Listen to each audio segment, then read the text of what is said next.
नमस्कार दोस्तों, स्वागत है आपके अपने YouTube चैनल मेहरा क्लासेस में। तो दोस्तों ऑलरेडी आप सभी को पता है कि पीएससी ने एमपी असिस्टेंट प्रोफेसर 2025 के लिए ऑफिशियल नोटिफिकेशन जारी कर दिए हैं। जी हाँ दोस्तों, ऑलरेडी आप सभी को इसके बारे में पता लग चुका होगा और कितनी सीट है अपने अपने सब्जेक्ट में देख भी चुके होंगे। तो दोस्तों अब महासंग्राम शुरू होने वाला है 2025 के लिए। सभी विषयों के नोटिफिकेशन जारी हो चुके हैं, जिसमें आज की वीडियो में हम आयु सीमा, परीक्षा तारीख और योग्यता से संबंधित डिस्कशन करने वाले हैं। और ख़ास बात यह है दोस्तों कि अतिथि विद्वानों को इसमें अलग से फ़ायदा मिलने वाला है। जी हाँ दोस्तों, जो घोषणा महापंचायत में माननीय शिवराज सिंह चौहान द्वारा की गई थी, अब उनकी जो घोषणा थी, अब उनको ये लाभ मिलने वाला है अतिथि विद्वानों को। तो इसमें क्या लाभ मिलने वाला है, किस तरीके से नया नोटिफिकेशन जारी हुआ है, उसकी जानकारी के लिए हमें चलना होगा आगे की ओर। और आगे बढ़ने से पहले आप सभी से रिक्वेस्ट जरूर करना चाहेंगे, यदि आप हमारे चैनल पर नए हो तो चैनल को जरूर सब्सक्राइब कर लेना। तो दोस्तों हम चलते हैं आगे की ओर। तो चलिए दोस्तों, अभी हम आपको लेकर आए हैं इसकी ऑफिशियल नोटिफिकेशन पर। मध्य प्रदेश लोक सेवा आयोग, रेसिडेंसी एरिया इंदौर। और ये नोटिफिकेशन दोस्तों कल की डेट में मतलब 30 तारीख को जारी हुआ था। और बात करें हम जो अभी वैकेंसी चल रही है 2022 की, तो वह भी 30 तारीख को ही जारी हुआ था, सेम डेट में ही। और यहाँ पे आप देख सकते हैं कि सहायक प्राध्यापक हिंदी, हम एक नोटिफिकेशन को पूरी तरीके से समझ लेते हैं, इसके बाद बाकी सब्जेक्ट में सिर्फ हम सीट को देखेंगे और अतिथि विद्वानों को क्या लाभ मिल रहा है सभी सब्जेक्ट में, उस पर हम डिस्कशन करने वाले हैं। तो परीक्षा की जो तिथि बताई गई है हिंदी सब्जेक्ट की, तो वो 1/6/2025 में। ऑनलाइन आवेदन करने की जो अंतिम तिथि रहेगी तो वो है 26/3/2025 दोपहर 12 बजे तक। प्रवेश पत्र उपलब्धता आपको मिले, जो एडमिट कार्ड है वो 23/5/2025 को मिलने वाला है। ठीक है, तो इसमें हम खास खास इंपॉर्टेंट जो टॉपिक्स है उसी को हम कवर करने वाले हैं, क्योंकि नोटिफिकेशन काफ़ी है और हम कोशिश करेंगे कि शॉर्ट डिटेल के माध्यम से आपको हर चीज़ समझा सकें। तो यहाँ पर आप देख सकते हैं कि मध्य प्रदेश लोक सेवा आयोग द्वारा उच्च शिक्षा विभाग मध्य प्रदेश शासन हेतु सहायक प्राध्यापक हिंदी के पदों की पूर्ति हेतु आवेदन पत्र आमंत्रित किए जाते हैं। तो जो अभी 2025 में वैकेंसी आ रही है वो फेज़ 1 और फेज़ 2 के रिगार्डिंग आ रही है।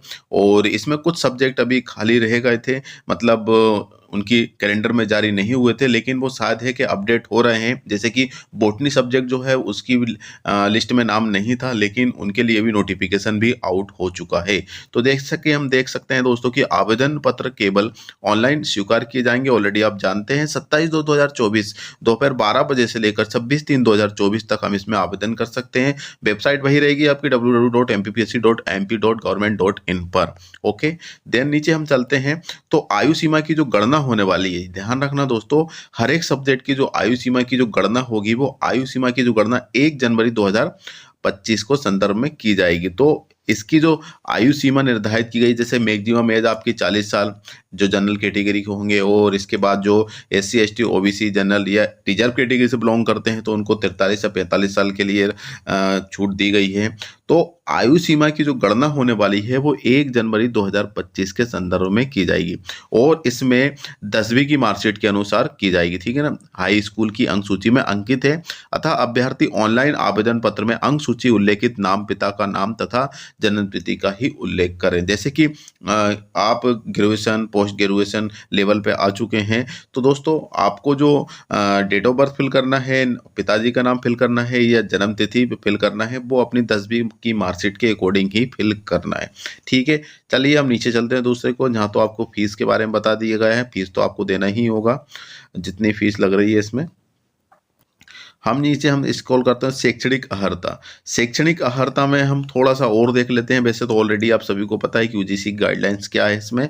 तो जहाँ पे हम देख सकते हैं दोस्तों कि कला, वाणिज्य, मानविक विधि, सामाजिक विज्ञान, भाषा विधि के लिए किसी भी भारतीय विश्वविद्यालय संबंधित शैक्षिक में 55% अंक के साथ स्नातकोत्तर उपाधि अथवा जहां भी ग्रेडिंग प्रणाली लागू होगा पॉइंट स्केल के समतुल्य ग्रेड अथवा किसी विदेशी विश्वविद्यालय से समतुल्य उपरोक्त अर्हता पूरा करने की। ठीक है, मोटा तरीके से हम बताएं तो आपका कम से कम 55% तो होना जरूरी है दोस्तों। ठीक है ना, किस में होना चाहिए, आपके पोस्ट ग्रेजुएशन में। इसके बाद आपका दूसरी बात है कि आपका फिर क्या होगा, आपके पास नेट है, ठीक है, फिर सेट है आपका, या फिर पीएचडी आपकी, ये तीनों में से एक है या फिर एक या दो है, तो आप बिल्कुल आवेदन कर सकते हैं। ध्यान रखना, आपकी जनरल कैटेगरी से बिलोंग करते हैं तो आपको 55% कम से कम होना चाहिए पोस्ट ग्रेजुएशन में। इससे कम है तो फिर आप आवेदन नहीं कर पाएंगे। ठीक है, इतनी सी बात समझ गए हैं। ये सब इसी में लिखा है इतना सारा, इसको हम शॉर्ट में समझ चुके हैं। चलिए हम नीचे देखते हैं। तो परीक्षा की तिथि ऑलरेडी आपको पता ही है कि 8 शहरों में होती है, बाकी डिटेल से नीचे हम समझ लेते हैं।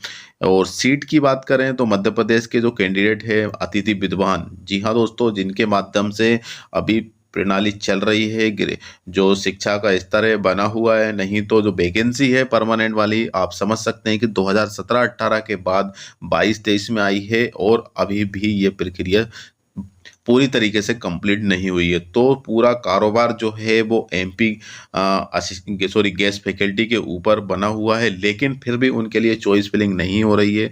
हैरान परेशान हैं, काफ़ी लोग कहीं भी जा रहे हैं, सीएम हाउस में जा रहे हैं, मंत्री जी से मिल रहे हैं, लेकिन आश्वासन मिल रहा है, लेकिन फाइनल रिजल्ट हमको नहीं मिल रहा है। चलिए उनको जो माननीय शिवराज सिंह चौहान हमारे पूर्व मुख्यमंत्री जी ने जो पंचायत में घोषणा की थी, वो कहीं ना कहीं उनकी घोषणा अब रंग ला रही है अतिथि विद्वानों के लिए। तो जहाँ पे क्या लिखा हुआ है कि मध्य भारत के नागरिक तथा भारत के संविधान के तहत मान्य अन्य श्रेणी के आवेदकों से उच्च शिक्षा विभाग के अंतर्गत निम्न पद के हेतु आवेदन पत्र आमंत्रित किए जाते हैं। ठीक है, रिक्त पदों की जो संख्या है वो टोटल हम यहाँ पे समझ लेते हैं कि टोटल जो है आपके भैया 113 है हिंदी सब्जेक्ट में, जिसमें अनरिजर्व के तो 0 है। अब अनरिजर्व की हम बात करें तो सभी में जितने भी सब्जेक्ट के लिए आई वो अनरिजर्व बहुत कम सीट है। ठीक है ना, एससी में देख लीजिए 15 है, एसटी में 21 है, ओबीसी में 62 है और ईडब्ल्यूएस में 15 है। ठीक है, टोटल है अपने पास 113 पोस्ट। इसी में से हम बात करें तो रिक्तियों में से मध्य प्रदेश के शासकीय महाविद्यालय के अतिथि विद्वान हेतु आरक्षित पद। ठीक है ना, जो शासकीय महाविद्यालय जैसे कि एमपी हायर एजुकेशन में जिन्होंने वर्क किया है गेस्ट फैकल्टी के रूप में, जन भागीदारी के रूप में काम किया है, तो उनको जहाँ पर उनके लिए जो सीट है वो आरक्षित कर दी गई है 113 में से, जो पहले से सीट है। तो अनरिजर्व के लिए यहाँ 0 है, यहाँ 0 है, तो स्वाभाविक बात है कि यहाँ भी 0 है। एससी के लिए यहाँ पे 4 सीट रिजर्व है अतिथि विद्वानों के लिए। एसटी में देखें तो यहाँ पे 5 है। इधर देख सकते हैं आप दोस्तों कि एसटी में कितनी है, 21 है, जिसमें से 21 में से 5 सीट चली गई है आपकी अतिथि विद्वानों के लिए। ओबीसी की हम बात करें तो ओबीसी में 62 सीट है, लेकिन इनके लिए यहाँ पे हम देख सकते हैं कि 16 सीट रिजर्व हो चुकी है ओबीसी को। ठीक है ना, तो यहाँ पे देखा जाए तो हम 16 पंच 80 होते हैं ना, 16 3 48, 16 चुक 64। ठीक है, यहाँ पे 4 हिस्सों में बांट दिए गए हैं। और इसके बाद ओबीसी कैटेगरी, ओबीसी में तो 16 सीट यहाँ पे रिजर्व है। ईडब्ल्यूएस में देखें तो यहाँ पे ईडब्ल्यूएस में भी 15 में से 4 सीट मध्य प्रदेश के अतिथि विद्वानों के लिए रिजर्व है। इसके बाद मध्य प्रदेश की जो महिलाएं हैं उनके लिए भी सीट रिजर्व है। अनरिजर्व में बिल्कुल 0 है, एससी में 5 है, एसटी में 7 है, ओबीसी में बात करें तो 22 सीट है और ईडब्ल्यूएस में यहाँ पर 5 सीट देखने को मिले। मध्य प्रदेश के मूल निवासी दिव्यांगन डिसेबिलिटी के लिए भी यहाँ पर सीट रिजर्व है। एलडी के लिए 2 है, बीएच के लिए 2 है एवं एचएच के लिए यहाँ पर 11 सीट देखने को मिल रही है। चलिए, जो मसला था 87% और 13%, ठीक है ना, ये मसला का जो सीट था, बाद में नोटिफिकेशन आया था कि बंटवारा हो रहा है कि 87 में कितने जाने वाले हैं, 13% में कितने डाले हैं। जो अब नया नोटिफिकेशन आया उन्होंने पहले ही बता दिया कि भैया 87% में इतनी सीट है और 13% में इतनी सीट देखने को मिल रही है। ठीक है, तो जहाँ पे फिर से हम समझा देते हैं दोस्तों आपको कि जहाँ पे 2 पार्ट में रिजल्ट जारी हो रहे हैं, पार्ट ए पार्ट बी। इसी तरीके से इन्होंने पार्ट ए जहाँ पे इसको दे दिया, पार्ट बी आपका ये 13% को दे दिया। ठीक है, जो कि कोर्ट के अधीन है। अब यहाँ पे हम देखें दोस्तों कि मुख्य अधीन भाग, टोटल जो सीट है इसकी वो है 86। ठीक है ना, यहाँ पे आप देख सकते हैं 86 यहाँ पे सीट है और यहाँ पे पूरी टोटल है, इस पे 62 से 35 है क्योंकि वो इधर 13% में चली चुकी है। एसटी में देख सकते हैं इतनी है और यहाँ पे एससी में इतनी है। अब इसके बाद सिर्फ ओबीसी कैटेगरी का मसला चल रहा है, तो ओबीसी कैटेगरी को ही यहाँ से इन्होंने 35 में से 27 जो सीट है वो 13% में जा चुकी है। 3% कैंडिडेट को देखा तो 27 से 81, 81 कैंडिडेट को यहाँ पर बुलाया जाएगा जब फाइनल रिजल्ट आएगा को इंटरव्यू के लिए। इसी तरीके से यहाँ पर 87% का तो मुख्य हो जाएगा जिनका कोई लेना देना नहीं है, लेकिन 13% जो है वो हाई कोर्ट के अधीन रहेगा, जिसमें दोस्तों अनरिजर्व कैटेगरी और इसके बाद ओबीसी कैटेगरी ही शामिल होने वाले हैं। ठीक है, इतनी सी बात है, इसको आप समझ सको। और हर एक सब्जेक्ट में ये पार्ट ए पार्ट बी को बंटवारा पहले से ही कर दिया है कि आप इसमें हैं और आप इसमें। ठीक है ना। अब इसके थोड़ा सा नीचे हम स्क्रॉल कर लेते हैं दोस्तों। 87,000 वेतन आपकी पता ही है, पद की जो स्थिति है वो स्थायी रूप में है। और इसके बाद 57,700 आपका अकादमिक स्तर 10 लेवल के अकॉर्डिंग कर्तव्य है, शैक्षणिक कार्य हिंदी सब्जेक्ट के लिए हैं। और इसके बाद नीचे हम स्क्रॉल कर लेते हैं दोस्तों, और विषय हिंदी अलाइड सब्जेक्ट। ठीक है, ये तो है नहीं। आयु सीमा की गणना ऑलरेडी हम पता है कि जहाँ पे हम देख चुके हैं। एक और समझ लीजिए आयु सीमा की गणना यहाँ पे उन्होंने बता दी गई है। ठीक है ना। आयु सीमा की जो गणना होने वाली है, 21 वर्ष की आयु पूर्ण कर ली हो किंतु 40 वर्ष की आयु पूर्ण ना की हो, ठीक है ना, तो ही आप आवेदन कर सकते हैं। इसके बाद अधिकतम आयु सीमा में दी गई छूट के इसलिए परिशिष्ट वन को देखें। ठीक है, आयु सीमा की गणना ऑलरेडी आपको हम ऊपर देख चुके हैं, 1/1/2025 के अकॉर्डिंग होगी, जिसमें 21 वर्ष तो कंप्लीट होना चाहिए और 40 वर्ष से ज़्यादा नहीं होना चाहिए। इससे आपकी आयु सीमा की गणना की जाएगी। ठीक है, अब नीचे हम स्क्रॉल कर लेते हैं थोड़ा दोस्तों। हाँ, नीचे स्क्रॉल कर लेते हैं तो ऑलरेडी हम जो इम्पोर्टेंट है वही चीज़ को हम OMR बेस पे मतलब ऑफलाइन मोड से हम इसमें आवेदन कर रहे हैं। यहाँ पे आप देख सकते हैं कि 10 सेंटर बनाए गए हैं आपके एग्जाम के लिए। भोपाल, इंदौर, ग्वालियर, जबलपुर, सागर, उज्जैन, शहडोल, चंबल, रीवा एवं नर्मदापुरम, जिसका पहले नाम था होशंगाबाद। इसके बाद नीचे हम स्क्रॉल कर लेते हैं थोड़ा सा नीचे। अब यहाँ पे जो इम्पोर्टेंट डेट है उसको हम और समझ लेते हैं, फिर इसके बाद हम बाकी सब्जेक्ट पर लेकर चलते हैं आपको। चलिए दोस्तों, यहाँ पे हम देख सकते हैं कि ऑनलाइन आवेदन करने की जो प्रारंभिक तिथि रहेगी आपकी वो 27 फरवरी 2025 से स्टार्ट होगी। नोटिफिकेशन आपको 30/12/2024 को जारी हुआ है, और जो नोटिफिकेशन लास्ट में जारी हुआ था वो 30/12/2022 को जारी हुआ था। सिर्फ इतना फर्क है, 30 को वो भी जारी हुआ था, 30 को ये भी जारी हुआ है। ठीक है, इसके बाद ऑनलाइन आवेदन की अंतिम जो तिथि रहेगी 26 मार्च 2025। लगभग एक महीना आप समझ सकते हैं कि एक महीने तक आप फॉर्म भर सकते हैं, और आप अच्छी तरीके से समझ लीजिए, फॉर्म भर लीजिएगा, है ना। ऐसा नहीं कि आप किसी को MP ऑनलाइन वाले को दे दोगे, आप फॉर्म भर देना, पेमेंट जब आप एडमिट कार्ड निकालने जाओ तो पता चला कि आपने फॉर्म ही नहीं भरा। तो भैया ऐसी गलती काफ़ी लोगों ने की है 2022 में, लेकिन अब नहीं करना है। ठीक है, इसके बाद ऑनलाइन आवेदन की त्रुटि सुधार करने की जो तिथि रहेगी 4/3/2025, और इसकी जो लास्ट डेट रहेगी 28/3/2025। प्रवेश पत्र जो एडमिट कार्ड है आपका वो 23/5/2025 को जारी कर दिए जाएंगे। लिखित परीक्षा जो होगी वो 1/6/2025। ठीक है, मतलब 1 जून 2025 को आपका एग्जाम हो जाएगा। इसके बाद लिखित परीक्षा में सफल अभ्यर्थी की विलंब शुल्क के साथ दस्तावेज प्रेषित करने की, तो मतलब जो अभिलेख जमा करेंगे वो उसकी अलग से डेट घोषित की जाएगी। अभी सिर्फ आपको ऑनलाइन आवेदन करने की डेट, करेक्शन करने की डेट, प्रवेश पत्र की डेट, ये सारी डेट इसमें मेंशन कर दी गई है, और इसके अकॉर्डिंग हमें तैयारी करना है। और ख़ास बात ये दोस्तों कि हम सभी सब्जेक्ट के कोर्स लॉन्च कर चुके हैं, कुछ कुछ सब्जेक्ट के अभी लॉन्च होना बाकी है। तो बिल्कुल आप जुड़ सकते हैं हमारे मेहरा क्लासेस के ऑफिशियल जो एप्लीकेशन है, वीडियो डिस्कशन में उसकी लिंक मिलेगी, व्हाट्सएप ग्रुप की लिंक मिलेगी, आप बिल्कुल ज्वाइन कर लेना, है ना, दोनों की लिंक मिलेगी। और कम से कम फीस में हम आपकी तैयारी करेंगे, जिसकी वैलिडिटी लगभग 12 महीने होने वाली है। सब कुछ आपके लिए है दोस्तों। जो तैयारी आपकी किसी रीजन की वजह से रह चुकी थी, अब 2025 में ऐसा नहीं होगा। महासंग्राम मेहरा क्लासेस के साथ आप बिल्कुल शुरू कर सकते हैं।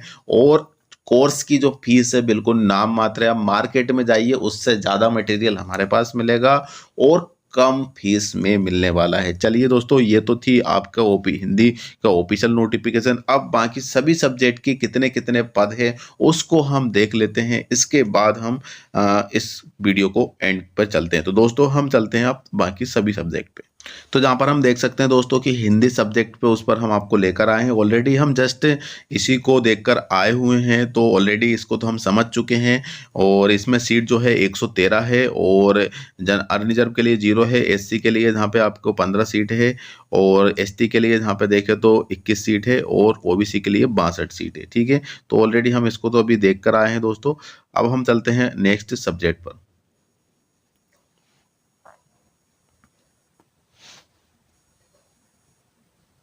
चलिए, अब यहाँ पे जो है आपका हिस्ट्री सब्जेक्ट है। हिस्ट्री सब्जेक्ट में भी मध्य प्रदेश के जो अतिथि विद्वान हैं उनको लाभ मिलने वाला है।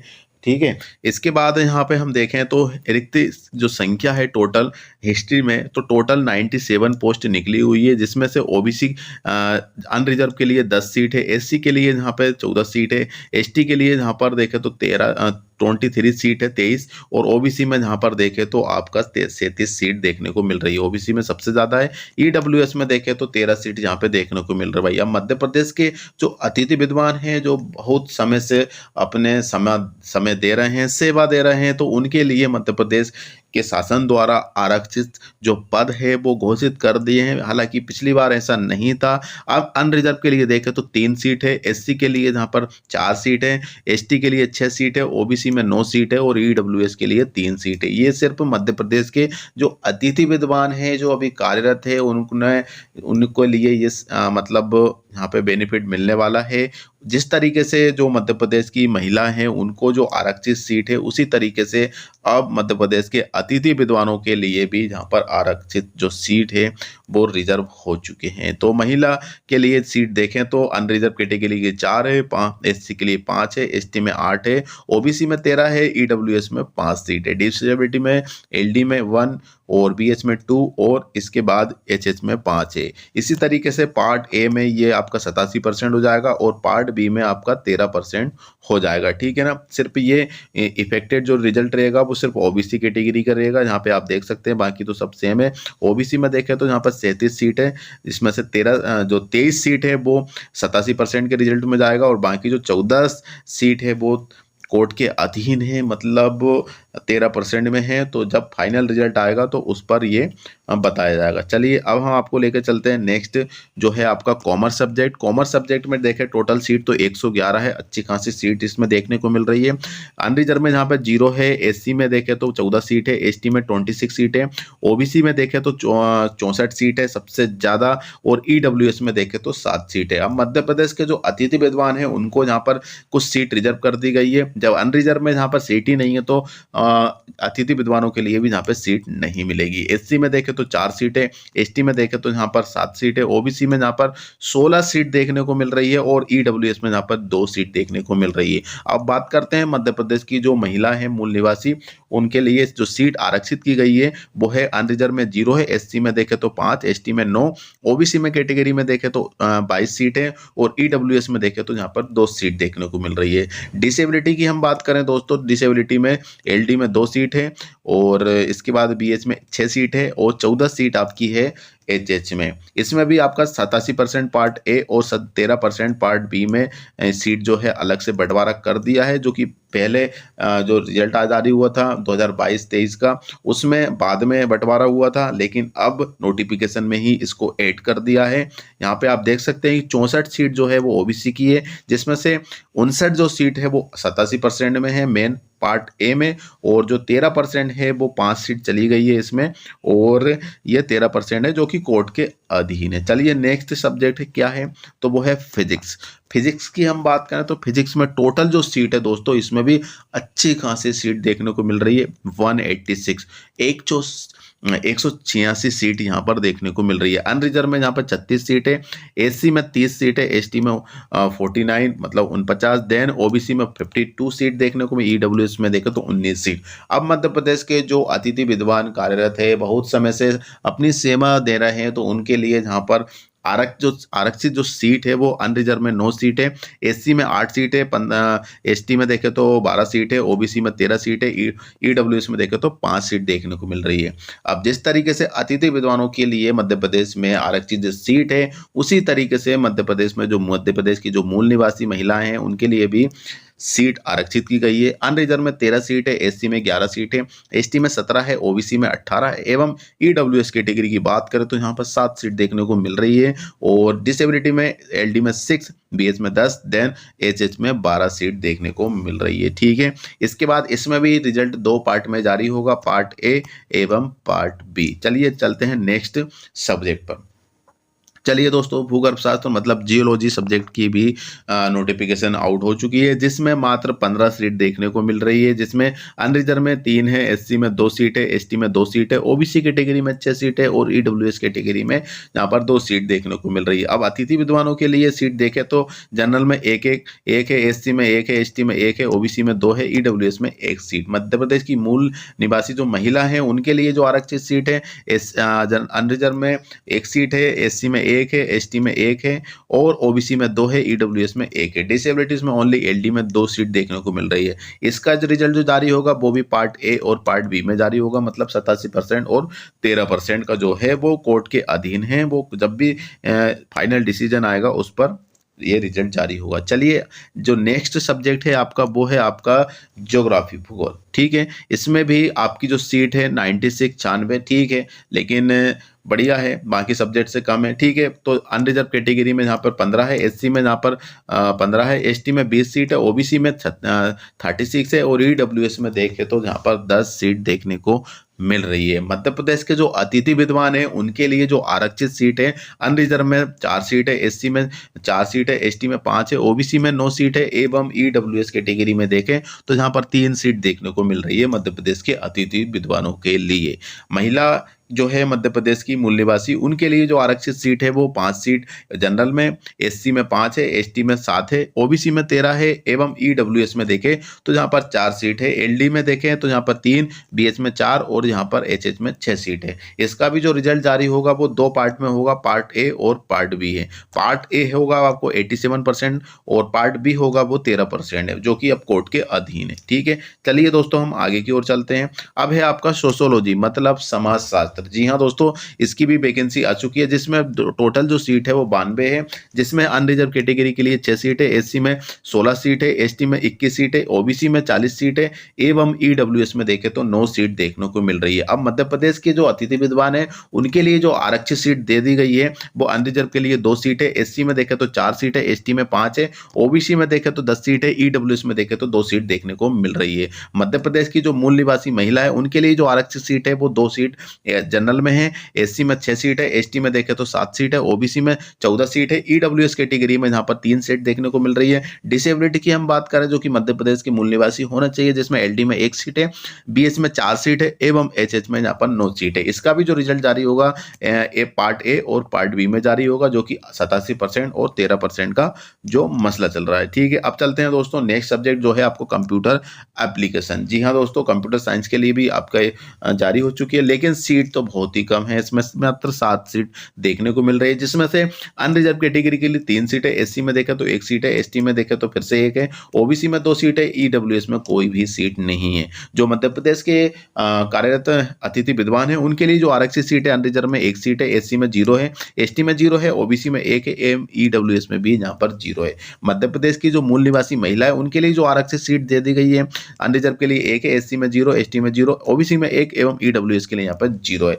डिसेबिलिटीज में कोई भी सीट यहाँ पे नहीं है किसी के रिगार्डिंग। इसमें भी जो रिजल्ट जारी होगा वो पार्ट ए एवं पार्ट बी होगा। ठीक है, चलिए दोस्तों हम चलते हैं अब आगे की ओर, जो कि नेक्स्ट सब्जेक्ट है वो आपका जियोलॉजी। जी हाँ दोस्तों, भूगर्भ शास्त्र। ठीक है, तो टोटल सीट इसमें जो है वो 15 सीट है। ऑलरेडी हम इसको देख के आए हैं अभी, है ना, जो वापिस हम रिटर्न आ गए हैं इस पर, तो कोई दिक्कत नहीं है। 15 सीट है, यहाँ पर आप अनरिजर्व में 2 है, सॉरी अनरिजर्व में 3 है, एससी में 2 है, एसटी में 2 है, ओबीसी में 6 है एवं मध्य प्रदेश के जो मूल्य कार्यरत अतिथि विद्वान है उनके लिए यहाँ पे भी सीट आरक्षित की कर दी गई है, और ये मध्यम महिलाओं के लिए हैं, और यहाँ पर डिसेबिलिटी ऑलरेडी हम इसको देख के आए, इसलिए हम इसको ज़्यादा नहीं बता रहे हैं। इसका भी जो रिजल्ट जारी होगा वो पार्ट ए एवं पार्ट बी में जारी होगा। चलिए दोस्तों चलते हैं हम आगे की, और अब अगला जो सब्जेक्ट है वो है आपका केमिस्ट्री। जी हाँ दोस्तों, केमिस्ट्री सब्जेक्ट है, और इसमें जो टोटल सीट है सबसे ज़्यादा केमिस्ट्री में ही देखने को मिल रही है 199। जी हाँ दोस्तों, सेंचुरी कंप्लीट होने वाली थी, सिर्फ एक सीट रह गई है, लेकिन दोस्तों बहुत ज़बरदस्त सीट देखने को मिल रही है। और जो केमिस्ट्री के जो कैंडिडेट है उन सभी को मेहरा क्लासेस की ओर से शुभकामनाएं, क्योंकि आपकी जो सीट है बिल्कुल भर भर के दे रहे हैं। जी हाँ दोस्तों, तो देखा जहाँ पे देख सकते हैं कि अनरिजर्व कैटेगरी में 31 है, एससी में 25 है, एसटी में देखे तो 39 पद है, ओबीसी में देखे तो 80 पद है, एवं ईडब्ल्यूएस में देखे तो 24 पद है। जिस और टोटल पद जो है वो 199 है। अब जो मध्य प्रदेश के मूल निवासी, मध्य प्रदेश के जो अतिथि विद्वान हैं, ठीक है, मध्य प्रदेश के जो अतिथि विद्वान हैं काफी समय से अपना समय दे रहे हैं, सेवा दे रहे हैं, बिना रुके बिना कुछ किए, तो उनके लिए अब सीट आरक्षित कर दी गई है। अनरिजर्व में 8 सीटें, एससी के लिए 6 सीटें, एसटी के लिए 10 सीटें, ओबीसी के लिए 20 सीटें और ईडब्ल्यूएस के देखें तो 6 सीट देखने को मिल रही है। अब जो मध्य प्रदेश के जो मूल निवासी है महिला, उनके लिए भी सीट आरक्षित है। अनरिजर्व के लिए 11 सीटें, एससी में 9 सीटें, एसटी में देखें 14 सीटें, ओबीसी में 28 सीटें, ईडब्ल्यूएस में देखें तो 8 सीटें। डिसेबिलिटी की हम बात करें दोस्तों तो एलडी में 4 है, बीएच में 9 है, एवं एचएच में 13 सीट देखने को मिल रही है। इसका भी जो रिजल्ट जारी होगा वो पार्ट ए एवं पार्ट बी में जारी होगा। चलिए दोस्तों चलते हैं हम आगे की ओर। अब यहाँ पे हम देख सकते हैं बॉटनी। जी हाँ दोस्तों, बॉटनी सब्जेक्ट नहीं था कैलेंडर में, लेकिन बॉटनी सब्जेक्ट को भी अब ऐड कर दिया है। अब इसके बाद होम साइंस हो गया, लॉ हो गया और फिजिकल एजुकेशन हो गया, इसमें भी अभी सब्जेक्ट को मेंशन नहीं किया है। जिस तरीके से हमने बताया था कि दोस्तों ऑफिशियल नोटिफिकेशन में ये सब्जेक्ट अपडेट हो सकते हैं, वैसा ही हुआ। तो बॉटनी सब्जेक्ट के लिए भी अब यहाँ पर देखें तो अच्छी खासी सीट है इसमें, जिसमें कैलेंडर में नाम नहीं था, उस सब्जेक्ट का जो सीट है वो 190 है। जी हाँ दोस्तों, 2024 में आपको लास्ट डे में ये इतनी सारी नोटिफिकेशन और गुड न्यूज़ देखने को मिल रही है, और 2025 में ये महंगा संग्राम शुरू हो रहा है, तो तैयारी हमें अभी से करना होगा। देख सकते हैं दोस्तों कि अनरिजर्व कैटेगरी में 33 सीट है, एससी में 30 पद है, एसटी में 38 पद है, ओबीसी में 67 पद है, ईडब्ल्यूएस में देखें तो 22 पद है। अब जो मध्य प्रदेश के अतिथि विद्वान हैं उनके लिए जो आरक्षित पद है, सीट है, वो अनरिजर्व में देखें तो 8 सीट है, एससी में 8 सीट है, एसटी में 10 सीट है, ओबीसी में 17 सीट है, ईडब्ल्यूएस में 6 सीटें। अब मध्य प्रदेश की मूल निवासी महिलाओं के लिए जो आरक्षित सीट है, अनरिजर्व में देखें तो 12 सीट है, एससी में 11 सीट है, एसटी में 13 सीट है, ओबीसी में 23 सीट है, एवं ईडब्ल्यूएस में देखें तो 8 सीट यहाँ पे देखने को मिल रही है। डिसेबिलिटी की हम बात करें तो एलडी के लिए 3 है, बीएच के लिए 4 है, एचएच में यहाँ पर 9 सीट देखने को मिल रही है। इसका रिजल्ट भी 2 पार्ट में जारी होगा, जो कि अभी पहले से चला आ रहा है। 87 पार्ट ए एवं 13% पार्ट बी, जो कि कोर्ट के अधीन है। लास्ट में जो भी फाइनल जजमेंट आएगा उसके अकॉर्डिंग जो इसमें नाम आ रहा है उनके लिए सिलेक्शन लिस्ट जारी होगी। फिलहाल के लिए उनको वेट करना होगा। रिजल्ट जो जारी होगा वो 87% देन 13% को लेकर ही जारी होगा। चलिए, जो नेक्स्ट सब्जेक्ट है वो है जूलॉजी, प्राणी शास्त्र। ठीक है ना दोस्तों, प्राणी शास्त्र के लिए भी यहाँ पर वैकेंसी आ चुकी है, और इसमें भी 187 अच्छी पद है। अनरिजर्व कैटेगरी में 32 पद है, एससी में 27 पद है, एवं एसटी में 38 पद है, ओबीसी में 66 पद है, एवं ईडब्ल्यूएस में देखें तो 24 पद देखने को मिल रहे हैं। मध्य प्रदेश के अतिथि विद्वानों के लिए जो आरक्षित पद है वो 8 पद है, अनरिजर्व में एससी में 7 पद है, एवं एसटी में 10 सीट है, ओबीसी में देखें तो 17 सीट है, ईडब्ल्यूएस में देखें तो 6 सीट देखने को यहाँ पर मिल रही है। मध्य प्रदेश की जो मूल निवासी महिलाएं हैं उनके लिए अनरिजर्व में 11 सीट है, एससी में 9 सीट है, एसटी में 13 सीट है, ओबीसी में देखें तो 23 सीट है, एवं ईडब्ल्यूएस में देखें तो 8 सीट है। और डिसेबिलिटी की हम बात करें तो एलडी में 3 है, बीएच में 8 है, एवं एचएच में 8 सीट देखने को मिल रही है। इसका रिजल्ट भी 2 पार्ट में जारी होगा, पार्ट ए एवं पार्ट बी। अभी से ही सीट का बंटवारा हो चुका है, ताकि बाद में रिजल्ट आने में दिक्कत ना आए और देरी ना हो। चलिए दोस्तों चलते हैं हम आगे की ओर। अब जो नेक्स्ट सब्जेक्ट है वो आपका इकोनॉमिक्स है। जी हाँ दोस्तों, इकोनॉमिक्स है। इकोनॉमिक्स में हम बात करें तो इसमें 130 पद खाली है टोटल, जिसमें अनरिजर्व कैटेगरी के लिए 12 है, एससी में देखें तो यहाँ पर आपके लिए 17 पद है, एसटी में देखें तो यहाँ पर 26 पद है, ओबीसी में 60 पद है, ईडब्ल्यूएस में देखें तो यहाँ पर 15 पद है, एवं मध्य प्रदेश के जो अतिथि विद्वान कार्यरत है उनके लिए देखें तो यहाँ पर अनरिजर्व में 3 है, एससी में 4 सीट है, एसटी में 7 है, ओबीसी में 15 है, एवं ईडब्ल्यूएस में देखें तो 4 पद देखने को मिल रहे हैं। मध्य प्रदेश के जो मूल निवासी महिलाएं हैं उनके लिए आरक्षित जो पद है वो अनरिजर्व में 4 पद है, एससी में 6 पद है, एसटी में 9 सीट है, ओबीसी में देखें तो यहाँ पर 21 पद है, ईडब्ल्यूएस में देखें तो 5 पद है, डिसेबिलिटी में देखें तो एलडी में 5 है, बीएच में 6 एवं एचएच में 14 पद है। पार्ट ए और पार्ट बी में दोनों का ही रिजल्ट जारी होगा, ऑलरेडी आप सभी को पता है। चलिए दोस्तों, अब हम चलते हैं आगे की ओर। तो अभी कुछ सब्जेक्ट के जो है जैसे इंग्लिश हो गया, मैथमेटिकल्स हो गया, है ना, और कॉमर्स का तो हम बता चुके हैं। तो ऐसे सब्जेक्ट के जो कुछ रह गए हैं वो आप अच्छे तरीके से देख लीजिएगा, और उसमें भी सब एक ही कंडीशन दे रखी है। और किसी को डाउट हो तो बिल्कुल आप हमें कमेंट सेक्शन में आप कमेंट कर सकते हैं। और इन सभी के हम कोर्स लॉन्च करने वाले हैं, कोर्स लॉन्च हो भी चुके हैं कुछ कुछ सब्जेक्ट में, तो बिल्कुल आप जुड़ सकते हैं। मेरा क्लासेस की जो ऑफिशियल जो एप्लीकेशन है प्ले स्टोर पर, और वीडियो के डिस्क्रिप्शन में मिल जाएगी उसकी link. Then WhatsApp group assistant professor 2025 के लिए भी आपको ग्रुप की लिंक मिल जाएगी, ज्वाइन कर लीजिएगा, और सभी प्रकार के इंफॉर्मेशन मिलती रहेगी। कोर्स परचेज करने के लिए हमारे वीडियो डिस्कशन में बिल्कुल आप जुड़ सकते हैं, और हमारे जो नंबर है वो आपको स्क्रीन में शो हो रहे होंगे। यहाँ पे आप देख सकते हैं कि 9200925830, इस नंबर पर आप अपने कोर्स से रिलेटेड संबंधित जो भी जानकारी है आपके माइंड में वो पूछ सकते हैं, और बेहतर से बेहतर हम प्रोवाइड करने की कोशिश करेंगे, 100% देने की प्रयास करेंगे हमारी फैकल्टी के द्वारा। बाकी आप भी थोड़ा सा कोऑपरेट करेंगे तो ये 2025 की जो जर्नी है बहुत अच्छी तरीके से चलेगी, और हम इसमें बिल्कुल सक्सेस होने वाले हैं। तो एक बार फिर से मेरा क्लासेस की ओर से आप सभी को बधाई। ऑफिशियल नोटिफिकेशन के लिए पीएससी ने आप सभी को 2025 के लिए जो अपकमिंग वैकेंसी है उनके लिए, मतलब कह सकते हैं कि न्यू ईयर का पीएससी के द्वारा आपको गिफ्ट मिल चुका है। तो दोस्तों, आज के लिए बस इतना ही है। उम्मीद करते हैं कि आपको अच्छी तरीके से ये संपूर्ण जानकारी मिल चुकी है, समझ चुके होंगे। कोई जानकारी रह गई है या डाउट है तो कमेंट सेक्शन में आप हमें कमेंट कर सकते हैं। तो दोस्तों, आज के लिए बस इतना ही। फिर से मिलेंगे नए वीडियो नए टॉपिक के साथ। जब तक के लिए जय हिंद, जय भारत।